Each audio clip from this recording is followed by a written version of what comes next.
This podcast is made possible by our supporters on Patreon, who pledge an amount to contribute every month and in return get exclusive access to bonus content, merchandise discounts, and much more.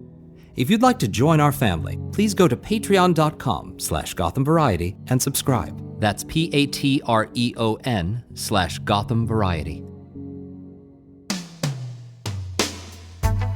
And greetings to you. Joe Rubenstein here, producer and host of the Gotham Variety Podcast. I want to welcome all of our listeners. I thank you very much for your support and for joining me today, hoping you enjoy this latest installment of a series on boxing. And today's topic is Big George Foreman, the first of our subjects who, happily, is still with us, and what a positive presence he's become in American life. We'll discuss Foreman's remarkable journey from the slums of Houston to the pinnacle of boxing and beyond, a life that's featured numerous shifts, incarnations, and reinventions. George Foreman, right after this.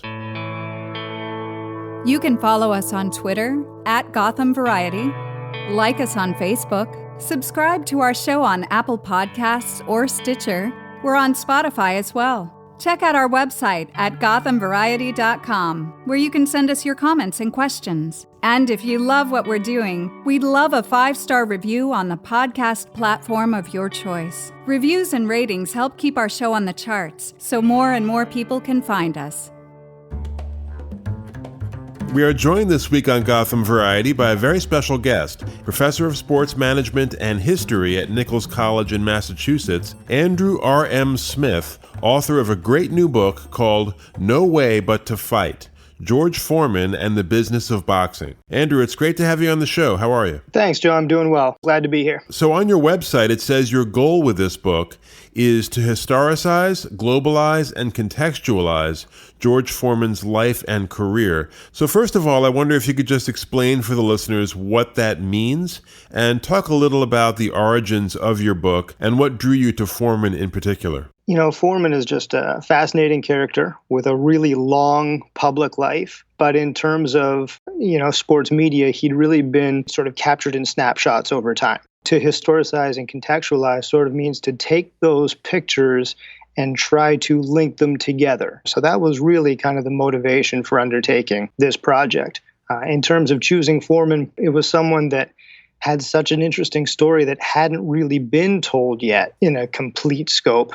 And it's probably more of a starting point than an end point. I'm sure there are going to be others who will come along and write different books with different angles, but at least it hopefully got the ball rolling. And in the acknowledgement section, you write that the many conversations with George Foreman were the most rewarding aspect of the process. So I'm sure the listeners are wondering what the real George Foreman is like. You kind of get a sense of it on Twitter, where he's pretty active. But I'm wondering if you could just sort of characterize your interactions with him and give us a feel for the man himself. The first thing that struck me is just how sharp he is for someone not just approaching the seasoned citizen status, but someone who spent a good portion of his life getting punched in the head. His memory is fantastic. The details that he can pull from even in his childhood was really impressive. He is a genuine person. He was happy to talk. He loves boxing, and he'll talk boxing all day if he's got the time. But what really struck me was just how clear and how great his memory is. And then, of course, how willing he was to share so many of those memories. So you begin your book with a prologue titled Crossroads that deals with Foreman's fight with Ron Lyle in January of 1976. That was right in the middle of his ultimately unsuccessful quest for a rematch with Ali. Ring magazine called it the fight of the year. And it's an almost cartoonishly action-packed back and forth slugfest. But what was it about this fight specifically, Andrew, that led you to open your book with it and to call it Crossroads? The Crossroads I stole, that was from Cassell and Kenny Norton in the sort of prelude up to that fight, called it a Crossroads fight. You know, you're talking two heavyweight contenders who've been around for a while. The winner could claim a reasonable chance to take on Ali. The loser might not have another fight, just at where they were in their stage. So it really was a crossroads fight. That wasn't just hype. I mean, I think that was probably pretty genuine. But I mean, I just love that fight. It's not the flashiest or maybe the most significant of Foreman's career. It's not a title fight. It's not Frazier. It's not Ali. Like you said, it's kind of cartoonish. I mean, the closest thing to a Rocky-style fight that he might have been in. Big guys swinging away, landing more often than not, knockdowns, mouthpieces out the ropes. Like, it's just such a good fight. So it was really a chance for me to kind of set a scene, show how high the stakes were. But then it also finishes with this quote from Foreman that I love, that I kept in the back of my mind the whole time I was writing and ultimately became the title. He's getting interviewed after the fight, and he's being asked, what he's going to do and what his plans are. He's trying to get a rematch with Ali, and he says, no way but to fight. He hadn't really been active for a while after losing the title to Ali, and he was physically and mentally trying to figure out how he was going to proceed, whether that was in boxing or something else. And when he realized, okay, I'm going to make this run, I'm going to force Ali to give me a rematch, he said, there's no way but to fight. And the more I read about him and talked to him and thought about him, that just seemed like the perfect phrase to sum up his life in a lot of different layers. So born in Marshall, Texas, raised in the 5th Ward of Houston, Foreman spent his youth, first of all, just dealing with terrible poverty, but also getting into some trouble, which he's been quite open about, dropping out of school, assaulting and robbing people as a teenager. Talk about the 5th Ward, Andrew. What was life there like in the 50s and early 60s when Foreman was growing up? And why did one writer, accurately I think, describe it as invisible Houston? Yeah, I mean, I think the most unsettling thing about the 5th Ward in the 1950s is that there's still so many places that are so crowded, so underfunded, just saturated in poverty that the experience is the same for lots of folks a half century later. So it was rough, and not just the violent part, which, he's open about and you can almost romanticize when you're writing about a boxer. But you think of the insecurities, especially in terms of housing and food. Some of those memories really did color his actions for decades after the fact, for millions of dollars after the fact. There were some of these deep scars that weren't going to heal from that kind of experience. And there was an unfortunate loophole in the welfare programs at that time, which disqualified the Foremans from relief because George's mother, Nancy, had a job and was still legally married, even though her husband wasn't really in the picture. So how did Foreman's pretty large family manage to survive under these circumstances? Like a lot of families did, they skated by with what they could. So whether that's, earned income, whether that's favors they're relying on from family or from friends. He told some good stories. They didn't qualify maybe for the commodities line for some of the food assistance, but the lines were real long. So if his mom agreed to wait in the line for someone else, they would share some of their commodities with the Foreman family. And so it's that kind of informal cooperation, trading, bartering, that helped that family and probably a whole lot of other families get by in an environment where otherwise there were no safety nets. And things get even worse when Nancy contracts tuberculosis and is hospitalized for the better part of 2 years. So George, at this point, moves in with his older brother, Sonny. And here's where he graduates from sort of general delinquency to felony. So by 1964, the year that Muhammad Ali becomes champion, Foreman is headed nowhere fast until President Johnson announces his plan for a great society. He appoints Sergeant Shriver as his poverty czar, and one of the main initiatives in this effort was the Job Corps, which was sort of a domestic Peace Corps.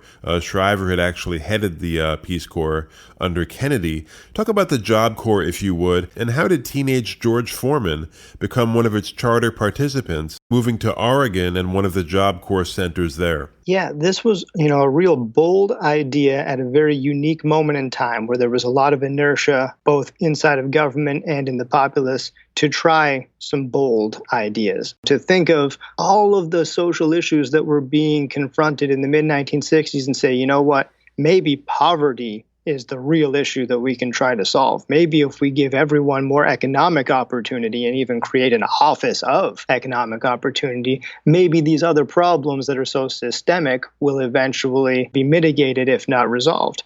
And so, anti-poverty sort of became the bulwark of that program. They were offering to subsidize job training as long as you went to one of their camps or centers for it. And upon graduation, not only did you have some skills, and in Foreman's case, he could get high school equivalency, because as you mentioned before, he dropped out of middle school. He had never even stepped foot in a high school setting, but he could get his high school equivalency and some training and a check at the end. They were giving you $1,200 as sort of a graduation present, seed money, go out in the world. So this was a real appealing program to him, because by that point, I think he'd even realized the longer I stay here, the more of the same I'm going to get. There seemed no way out of that really small world of the Fifth Ward. And he didn't go alone. He went with a good friend, and he did have the backing of his mom. He said, she shed some tears. There was maybe some disappointment, but also probably some tears of joy that he was getting out now before things got worse. He did sign up, and he went for his job training and ultimately changed the trajectory of his life. And so Foreman, who would forever retain affection for President Johnson, here's where his world starts to expand. He starts to box a bit in the Job Corps, and he also starts to read. And he learns from the Job Corps Bulletin that there's a center in California with an organized boxing program. So he transfers and eventually meets the man who would become his manager, Dick Sadler, who also worked with Sonny Liston. And as part of Foreman's preparation for the '68 Olympics in Mexico City, he served as sparring partner for Liston, which must have been an experience. And he did it for free. He was concerned about jeopardizing his amateur status. So talk about Foreman's pretty quick path to Mexico City, really on the strength of not so much boxing technique as power, right? There was power. There was a lot of determination. So you'd mentioned Foreman boxes and reads, but he does the latter before the former. He starts reading a little more when he's in the Job Corps in Fort Vanoy that didn't have many other things to do. And he reads that there's a boxing program at another Job Corps center, and he reads that you're allowed to transfer, and he does. And then he realizes he doesn't like it because he looks pretty bad boxing against people who actually know what they're doing. And here he is trying to launch these haymakers, and he's slipping all over the ring, which, if you've never been on one, isn't the same as concrete or carpet or any of these other surfaces. It's a little different, especially when you don't have real good shoes. So he was almost scared right out of boxing. But the boxing instructor / security guard / kitchen manager, the man of many hats at Pleasanton, Doc Brodus, encouraged him to keep trying. And eventually Foreman found his stride and was fortunate or otherwise that his punishment for some violent outbursts in California was that he had to spend more time with Brodus, who wanted more time in the gym. We were often critical of, say, communist countries during the Cold War for training their amateurs like professionals.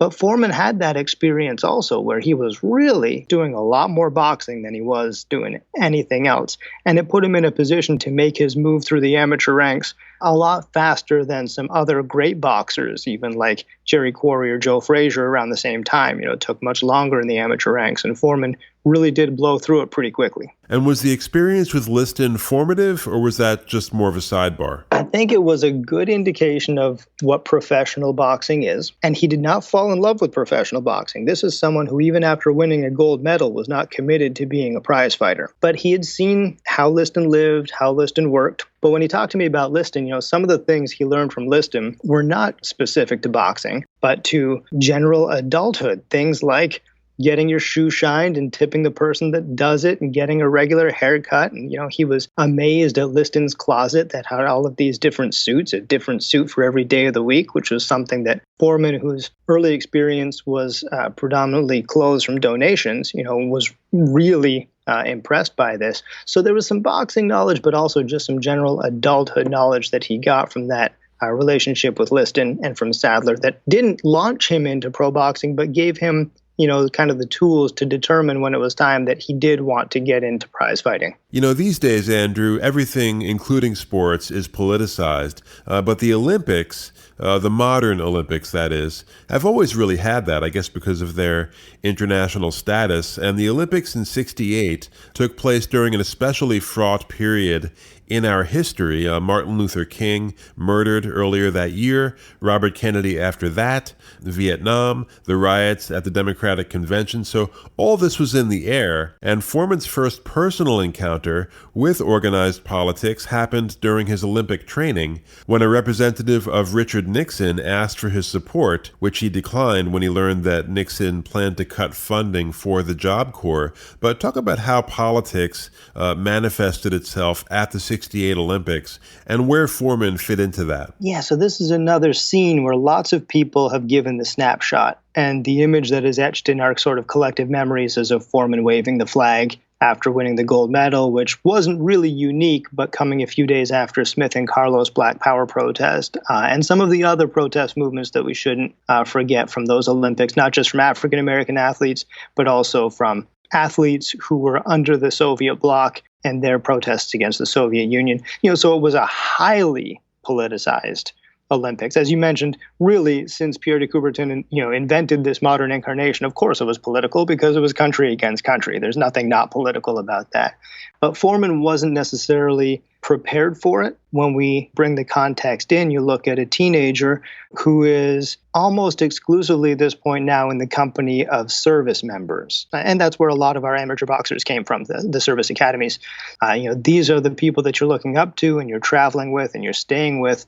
It was unlikely that he was going to go against that grain of adherence to the nation state, nationalism, and also allegiance to the president, because as you mentioned earlier, he was a huge LBJ fan. This was a Texan, and not just a Texan, but a rural Texan, like Foreman kind of considered himself, who went to the highest office and then used that opportunity to help the poorest people, like Foreman. I mean, he was never going to really say a word against Lyndon Johnson. And so it shouldn't be surprising that those messages didn't resonate with him deeply and that he was on the other side with probably a lot of the boxing team, where the Olympics was still an opportunity to prove your nation's strength and virility. And he did that by winning the gold medal, and he celebrated that by waving the tiny flag.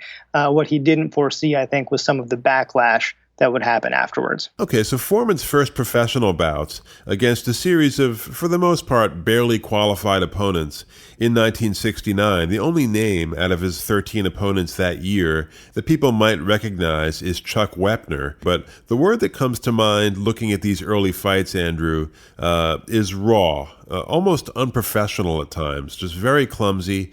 Foreman frequently skirts the rules, and it doesn't seem intentional. Like some boxers like Marciano or Duran would, play dirty with a purpose. It just seems like he either loses his cool or doesn't know better. Wrestling and throwing his opponents to the canvas, wild flailing punches, the force of which almost make him fall down sometimes. I mean, it's an impressive run, don't get me wrong, but the victories, early on at least, are achieved with about as little artfulness as you're likely to see in a professional ring. I mean, nowhere near the kind of footwork of Liston's early work, or Tyson's for that matter. I also noticed he's booed a lot during these early fights. So Andrew, just as a fan of the sport, would you agree with that general assessment? Talk about where Foreman was as a boxer in 1969 and how he was perceived by fans and the media. They're kind of unrelated, but you're right. He's a very raw boxer. But when it came down to fight night, Dick Sadler, his manager, really just wanted him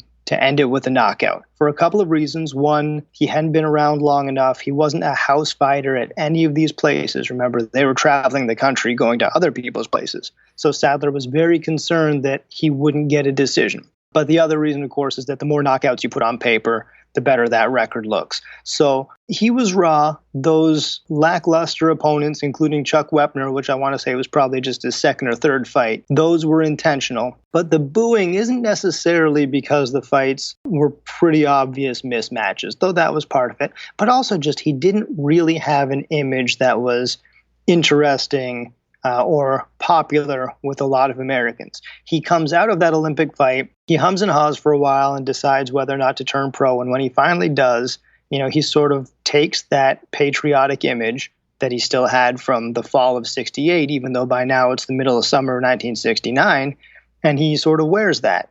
He waves mini flags outside of Madison Square Garden to promote his first fight. He wears red, white, and blue trunks and that kind of stuff. And that wasn't really inspiring to boxing crowds. They weren't looking for an uber patriot by 1969 and especially in 1970.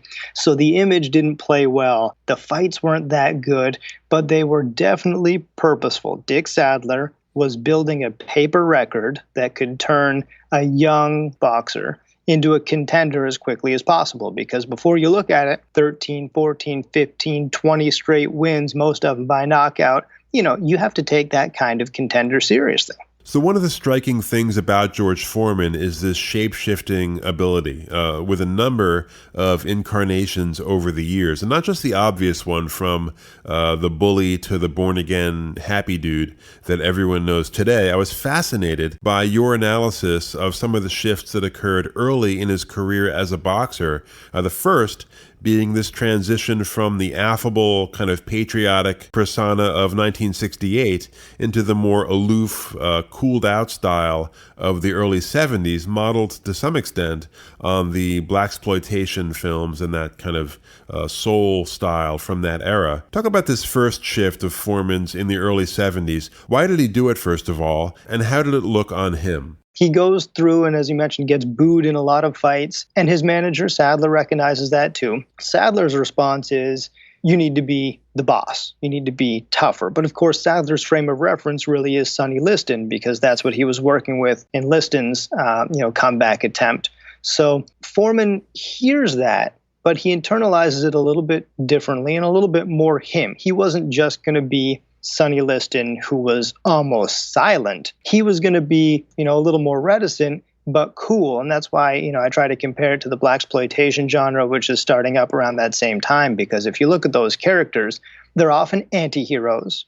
They get pulled into a fight and they finish it, but they weren't necessarily looking for that fight. And it's not that they're silent, but they don't articulate a point. They have the cool lines, the quick one-hitters. When he becomes a little cooler and a little funnier and a little more interesting and a little more culturally relevant, suddenly Teddy Brenner and the big names of boxing are launching Foreman up their ratings. He wasn't fighting any differently and he wasn't fighting any better competition, but suddenly he was a lot more interesting. And if you're not sure that you can make a rematch between Muhammad Ali and Frazier and you want the next best title fight, suddenly George Foreman looks like the next best alternative to an interesting, popular, nationally approachable title fight. And as you said, Joe Frazier retained his title, but then he didn't really work that much, only defending his crown twice between the Ali fight and the fight with Foreman in January of 1973, both mismatches that he won easily, so primed for a fall against Foreman. But before we get to the fight itself, you go into some detail about the economic conditions that led to that title fight being held in Jamaica. So Andrew, what were the conditions that created this fascinating period where you had major fights in places like Jamaica, Venezuela, and the Philippines? There were multiple complicating factors, especially in the early 1970s, that cracked New York City and especially Madison Square Garden's kind of stranglehold on the top tier of boxing. But the biggest change is that New York State starts to implement a tax on one-night entertainers, which affects boxers. And it was pretty considerable, so it goes from a 5% off the top for promoters to really more of like a 14% tax directly to fighters. So Ali and Frazier, who were splitting the same purse for that fight, each get a tax bill of almost $300,000. And so that makes a lot of fighters and a lot of managers and a lot of promoters rethink if Madison Square Garden is the right place to do a big title fight. And that's one of the main sticking points in trying to create the Frazier-Ali rematch, is that the Garden was kind of out of the question now. So, okay, where is the next best place? And so when Foreman gets kind of thrust into the, as I had mentioned before, the next best, the second best maybe contender for Frazier, for still a good fight that will, get a fair number of closed circuit buys and sell a bunch of tickets, it really becomes open bidding, at least for other cities in the United States who are promising a better tax environment. And we see this with pro sports throughout the 20th century and beyond, that kind of use and abuse of taxes and abatements to try and lure pro sports events or teams. So it becomes kind of a wide open bidding war. And that's when Jamaica comes in with as good an offer as the best American contender, which was the Houston Astrodome, but a better tax deal because it was really, initiated and run by the government. They could promise that there weren't going to be any taxes taken off. And so that's when it becomes, in terms of the managers and promoters, the best place to hold this. The venue that will provide a good profit and let everyone keep as much of that profit as possible. And then it kind of sets a template that runs, really through a good chunk of the 1970s, where countries around the world will invest their resources in hosting one of these marquee heavyweight title fights. Now, among many things I learned from your book was that basically none of the so-called experts thought Foreman had any kind of a chance against Frazier. But boxers too. Joe Walcott said that Frazier would eat Foreman alive. Ken Norton said that Foreman flat out stunk. That's a remark that he would later regret. There was an exception. Archie Moore, former light heavyweight champion, had Foreman's back and turned into a pretty important advisor. Talk about Foreman's complete dismantling of Joe Frazier in Kingston, Jamaica, which was sort of jostled off the front page by two huge events that happened on that very same day, the Roe versus Wade decision and the death of LBJ, and then the ceasefire in Vietnam, I think, was the next day. Yeah, a lot of folks probably wish that their newspapers were bigger that particular day anyway. So you're right. Very few people gave Foreman much of a chance, but they had been watching fights like you had been rewatching, and seeing Foreman's competition and thinking that, okay, you've got this many wins and this impressive of a record, but let's look at the people you beat, and that instantly kind of knocks you down. So a lot of people just thought Foreman had never been in a real fight.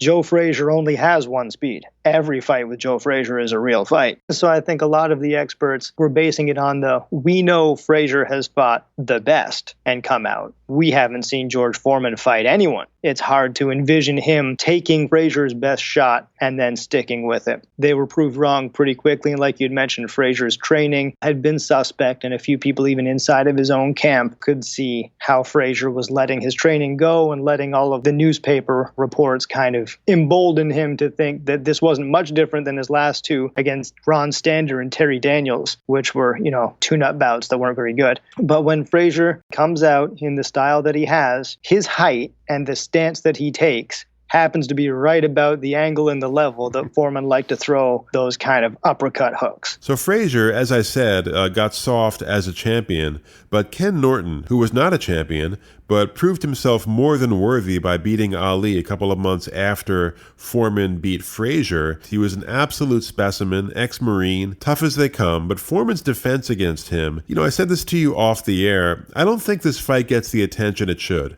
It may be Foreman's finest hour during his first run as a boxer against a really high-quality opponent in his prime. I mean, there's no way that Norton could be accused of taking his opponent lightly. I mean, his training was just maniacal. He had a game plan. He had that awkward southpaw style, which gave Ali so much trouble. But Foreman-Norton had almost as much drama after the fight than during, due to some real thievery by the Venezuelan authorities, really a shakedown of both fighters. Talk about that fight, Andrew, Foreman's last successful defense of his first title, and some of the extracurriculars surrounding it. This was the fight that I couldn't wait to write about. Foreman definitely looks to be soft. He's had, one of those defenses against one of those people that shouldn't have been in the ring with the champion, Joe Roman. He hasn't really done much else. He's gaining weight. He's getting divorced. He's in court all the time. He's being sued 3 or 4 times. I mean, he just looks a mess. And Norton, as you said, always looks like Kenny Norton. I mean, he was just so Spartan about his workout routines.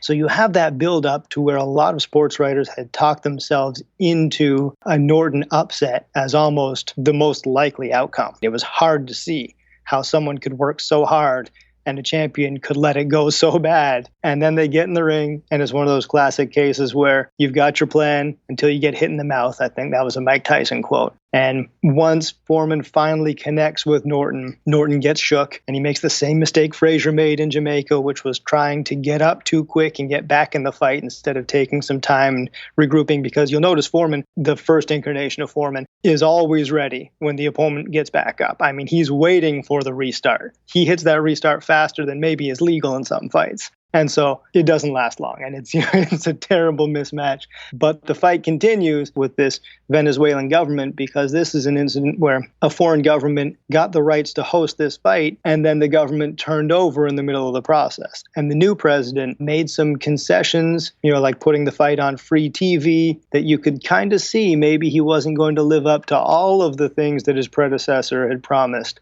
And sure enough, before anyone's allowed to leave, they're brought a new tax bill when they were promised a tax-free purse and told pretty plainly, this is a new president, these are the new rules, this is what's going to happen if you want to leave Venezuela anytime soon. So with the fight in Zaire against Ali, so much went on both in and out of the ring. There was the usual trash talk from Ali, who accused Foreman of being Belgian, of all things, since the residents of Zaire hated their former occupiers. Ali seized on that.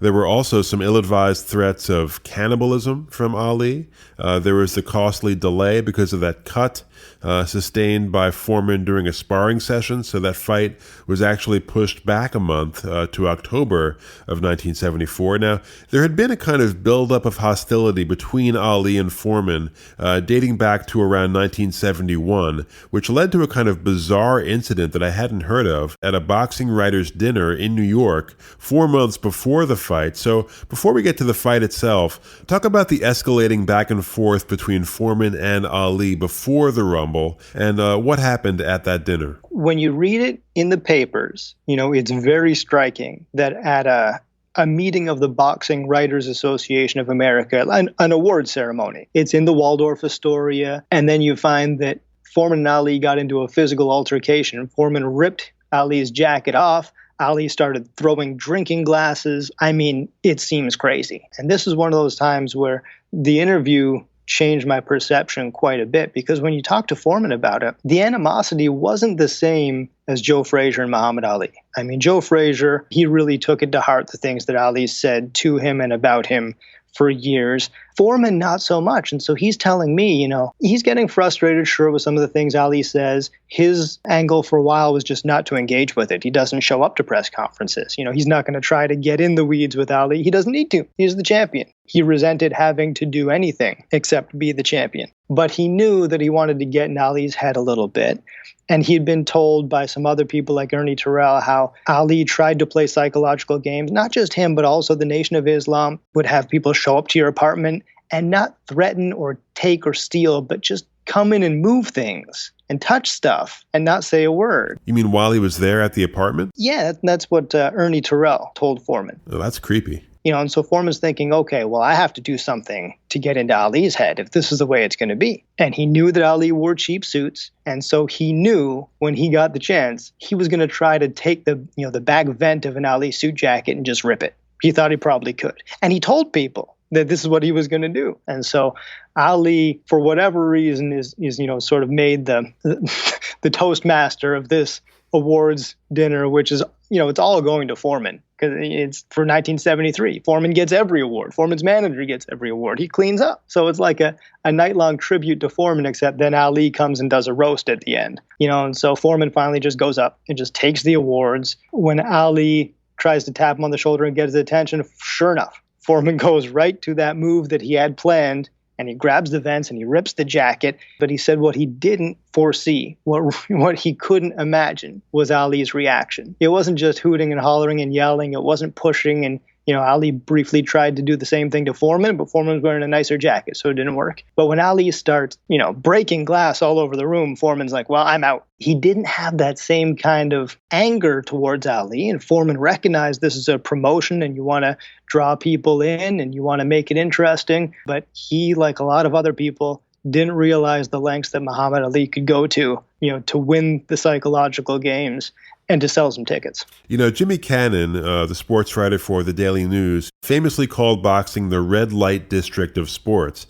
And as with Ali's fights with Liston, especially the second one, there seems to have been some dirty business behind the scenes in Zaire. Reports of payments by Ali's camp to the referee, Zach Clayton, upwards of $30,000 to ensure that Clayton would look away from Ali's elbows if they found their way to Foreman's neck or higher, and a slightly smaller sum to Clayton from Foreman's camp. On top of which, Jonathan Eig, Ali's biographer, told me that Foreman says that he doesn't think he knows. He knows that he was drugged before this fight, saying that his water tasted like medicine. So, Andrew, is there any way to prove or substantiate any of this? I mean, how much do you think went on in Africa in 1974? And if it did, do you think Ali and Foreman knew about it?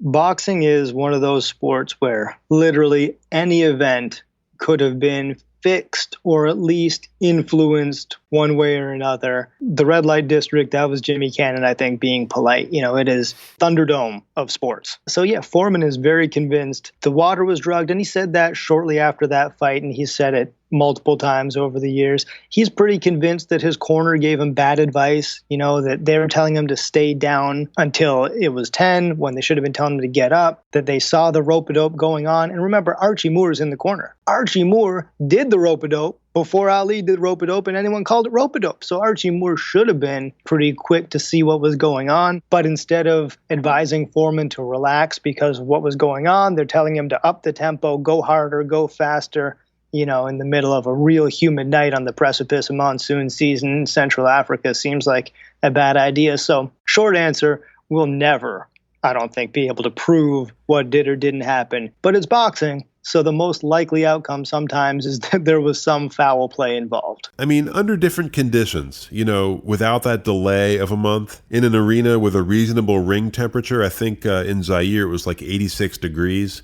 in a location that wasn't across the world, and with a referee of unblemished integrity. Do you think Foreman could have beaten Ali under better circumstances, or was the result pretty much a foregone conclusion? I don't think there are any foregone conclusions between those two fighters because they were both really special. I think what's interesting is that both fighters felt like they were at the top of their condition.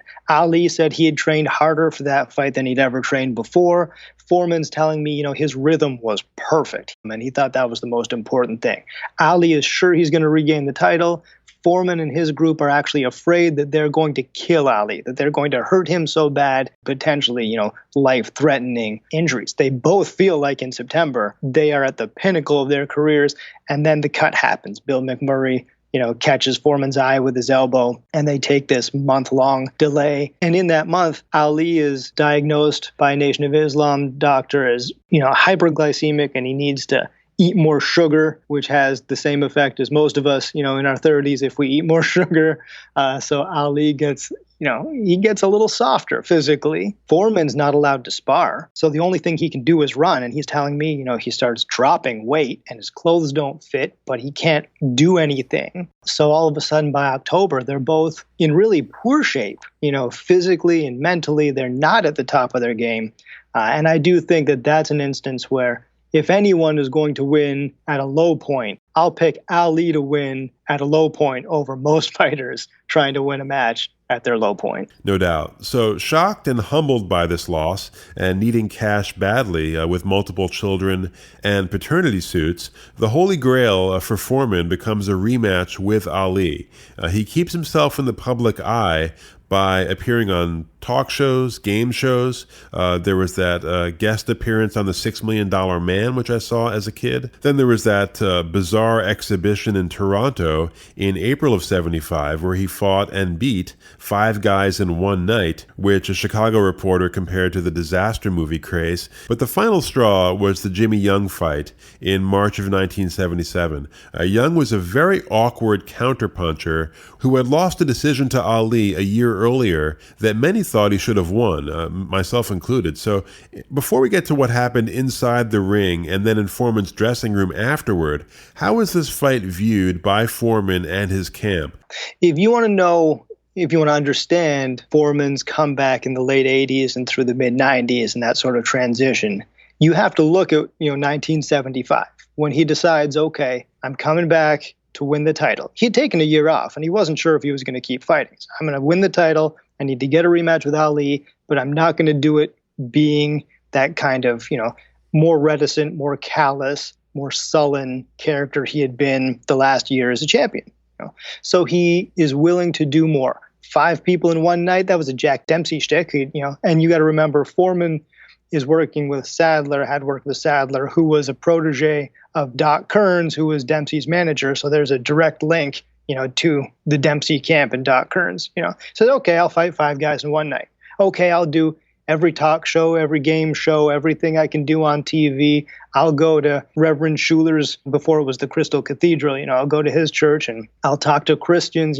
He will talk to anyone. He will be a positive public voice, and he'll take some fights. And he used this word. He said he was campaigning for the rematch, trying to bring enough public pressure to make Ali have to defend against him, because he knew Ali didn't want to. So the Jimmy Young match, he's been campaigning for a couple of years, and he's getting a little tired of it. And as you mentioned, Jimmy Young is hard for anyone to fight. He's hard to like. He's hard to watch. He's definitely hard to beat. And Foreman loses that fight, and it's similar to the Ali fight in the sense that it's really hot. He exerts maybe too much energy too early. He's getting held up by a referee who's calling it very conservatively and a lot of breaks. So he feels like whether or not the fight was fixed, it was not in his favor. There were a lot of obstacles in his way. So he has the born-again experience in the dressing room, which he's talked about and lots of people have written about. But there's also this kind of underlying belief that maybe I just can't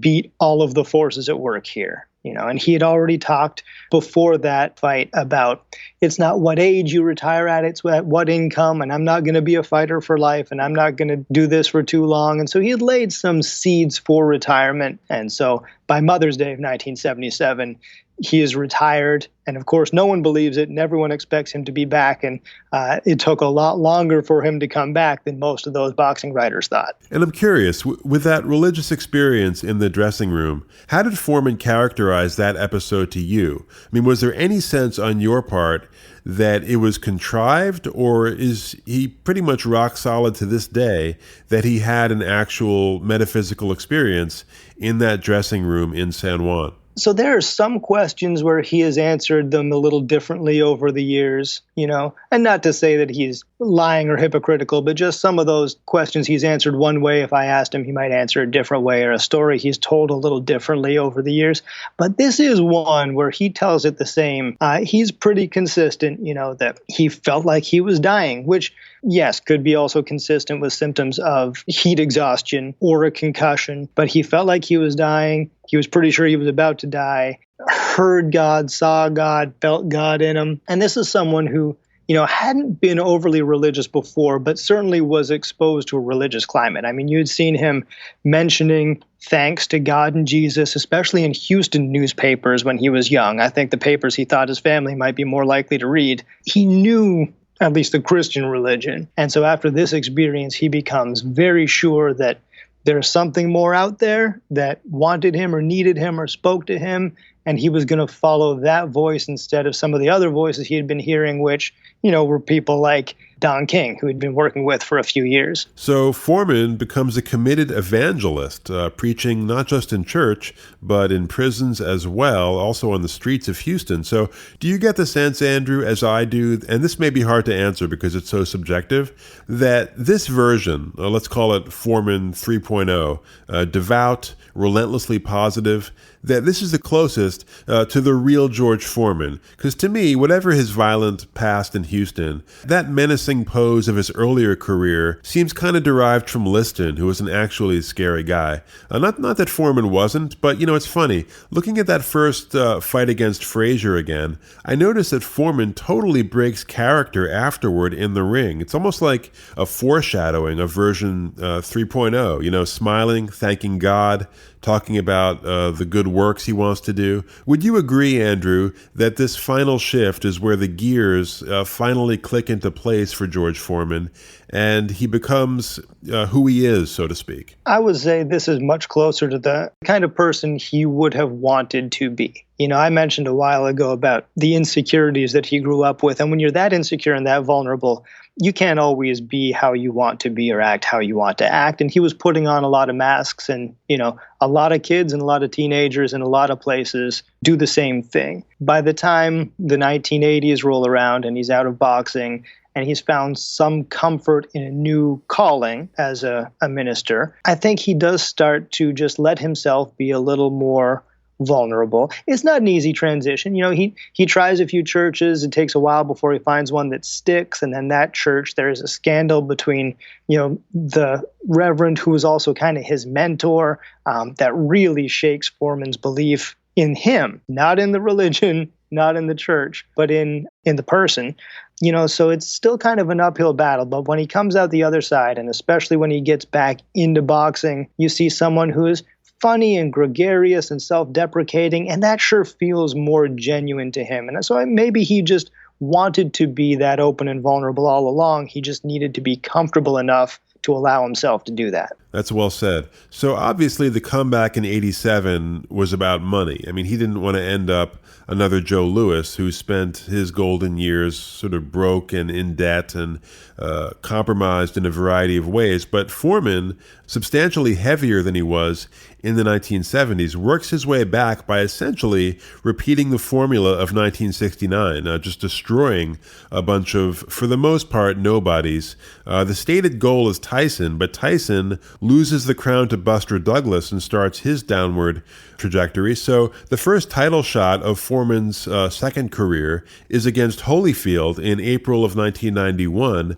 Holyfield had beaten Douglas easily, and it's around this time that Foreman hires Angelo Dundee. Talk about that hire, Andrew. What was the thought process behind it, and how did Angelo Dundee help Foreman in his second quest for the title? He's specifically trying to find people that can help him go the distance because he saw how quickly he burned out against Ali. And he realized he had only ever been trained to throw the knockout blow. He hadn't been able to box. He hadn't, worked on some of those skills. He is a self-managed, self-promoted comeback for a while. And then when he starts to get some notoriety and he's looking for external help, again, he goes to not just the best manager he could find, but the one that he knows could get the most out of him. And that's Angie Dundee, for sure, who had seen him up close and personal, of course, in Zaire. And so Foreman kind of bumps into him at an airport, asks him. Dundee says, okay, give me a call. The price tag for Dundee is a little steeper than Foreman would normally pay. But then he says, I just realized he was going to be worth every penny. That's an example where a trainer probably got the most out of a fighter, even if he was really different than most people Dundee had been in the corner for. And so it was a great, I think, working relationship for the years they were together. So even though Foreman lost the Holyfield fight in a unanimous decision, he still impressed everyone by just going the distance. I mean, you could even argue that it was as much a win for Foreman as it was for Holyfield, who was expected to win. So it's after the Holyfield fight that Foreman signs a lucrative promotional contract with HBO and starts moonlighting as an announcer and then a pitchman. What did these various companies see in middle-aged George Foreman that, made them think this might be a winning proposition? And to what do you attribute Foreman's incredible success pitching these various products, most famously what became known as the Foreman Grill? So this is still the era of market share. Fewer networks. Everyone wants the most market share, and that tends to make your marketing maybe a little more conservative. If you think about 21st century and niche markets, you can go all crazy one direction, appeal to one small segment, and probably still get your desired outcome. But if we're talking the 80s and 90s, the most palatable or most popular for the broadest cross-section of America is probably your best bet. And that's kind of what George Foreman became, especially as we turn into the 1990s. He is very much the everybody. He's middle-aged, he's a little overweight, he's bald, and he's wearing it fine. He is like so many Americans that he could really, resonate with a wide audience. Not a lot of boxers have that. A lot of boxers maybe appealed to certain segments of the population. There weren't that many that had the kind of crossover appeal that George Foreman did. And then, when he does it a couple of times and you see the results, more companies want to get him to do more things. And he really was all ears, taking every offer. And it wasn't just for money. We should remember, too, he tried to prepare for retirement better than a lot of other prize fighters did. He said from his first pro fight, he put a certain percentage away for an annuity.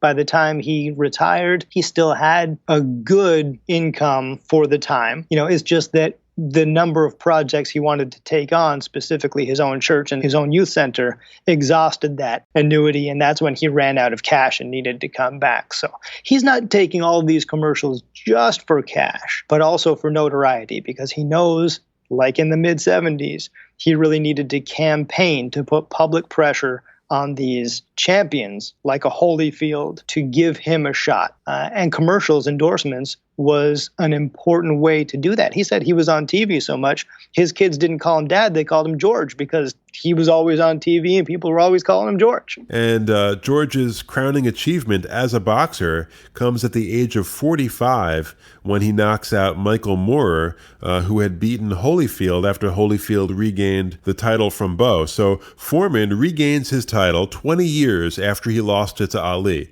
Now, for all the criticisms, some justified, I guess, of Foreman's one-dimensionality in the ring, it should be said that a record of 76-5 with 68 knockouts is a record that really justifies itself and places him in the upper echelon of all-time heavyweights. Now, it should also be said that Michael Moorer in that fight fought maybe one of the dumbest championship fights I've ever seen. He completely ignored the advice of his cornerman, Teddy Atlas, constantly circling left right into the line of fire, Foreman's big right hand.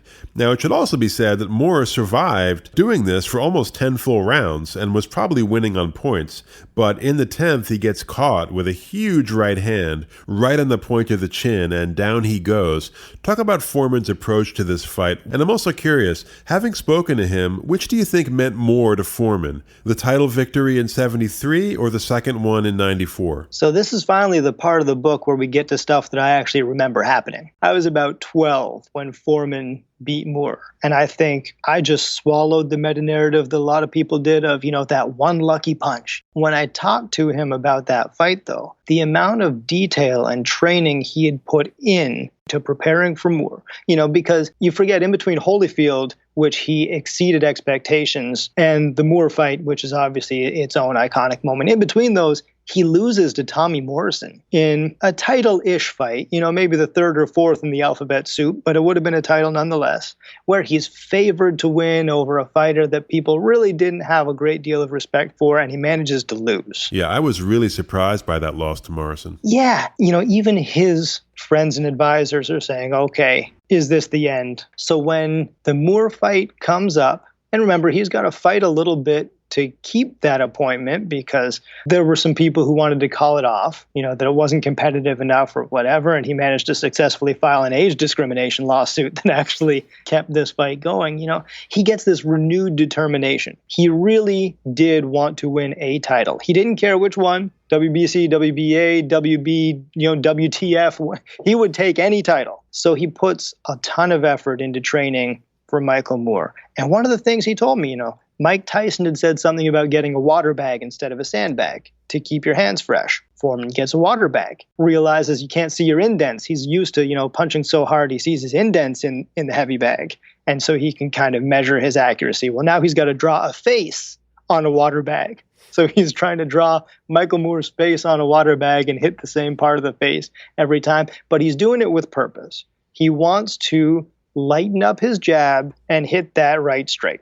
He thinks that's his best chance to win. So he's practicing that over and over and over again. He's not even telling Dundee about this, but in his mind, it's like when he was going to rip Ali's jacket. Didn't know when, but when the time came, this was his move. When I rewatched it, you can see him trying all fight long to do this. You can hear Teddy Atlas yelling in Moorer's corner that he's trying to set you up, watch out. It just takes 10 rounds for it to happen. And to a lot of folks, like a 12-year-old me, that was one big lucky punch. But when you see all the backstory and everything that went into it, you realize that's the fruits of careful planning. When the plan came to fruition, he becomes the oldest heavyweight champion, and he's finally in a position where he could retire comfortably.